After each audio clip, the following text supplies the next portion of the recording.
the narrative is changing. More information is coming out about the lab leak, which means Joe Biden and world leaders have to change course and say they want to investigate. But Alicia, here's my concern. The group that's going to lead this investigation is the WHO. The WHO, who is in the pocket of China.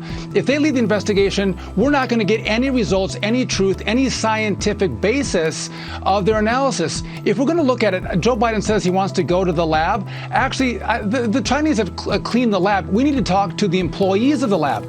We need to talk to the 3 scientists who got sick, as Ron DeSantis mentioned, in November of 2019, and they had COVID-like symptoms. We want to talk to them. I think when you talk about the cover-up, we need to talk to Anthony Fauci. What did he know? When did he know it? What did he do to cover it up, if anything? But also, what taxpayer money did Anthony Fauci direct towards the Wuhan lab that would have participated in gain of function, which could have caused this virus? These are all questions I think we deserve to know, but going to the WHO is not the answer.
I tell you, this origins of COVID, this is such an astounding cover-up, one of the biggest cover-ups we've ever seen. What they did with the gain-of-function research, understanding that these researchers had been infected in the fall of 2019, and then to cover it up for months, and then to not view that as something that's of utmost importance, to be able to, one, get the truth, but then to hold China accountable, to be that deferential to China. I don't think that's what the American public is looking for. I think that they want to see a policy from the United States that's more assertive against China, that understands China as a threat.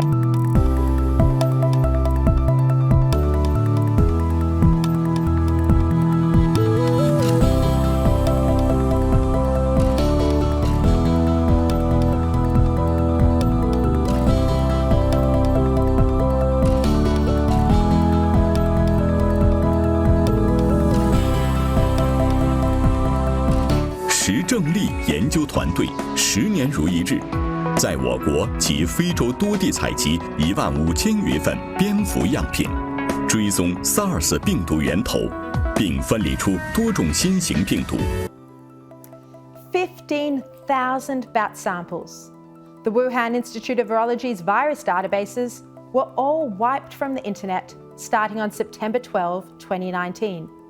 Shi Zhengli claimed they had been the subject of hacking attempts, but they've never been re-uploaded or made available to any investigating agencies. Even worse, the World Health Organization experts investigating the origin of the pandemic didn't even ask for access to the virus database. As one of the team, Peter Daszak, confirms here, while others nod their heads. We did not ask to see the data.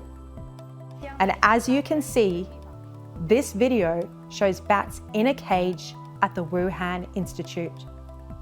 You can also see there a researcher feeding a bat with a worm. And in this image, we can see researchers out capturing bats, and a bat even hangs off a researcher's hat. In another image, there are mouse cages, hundreds of them.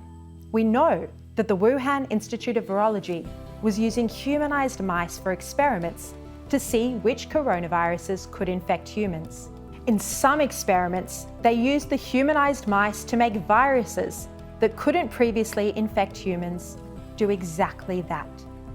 These experiments, called gain of function, aim to make viruses more infectious and more virulent to try and predict which may cause a pandemic. This footage, had it been available early last year, may have reshaped the entire narrative around the potential origin of COVID-19.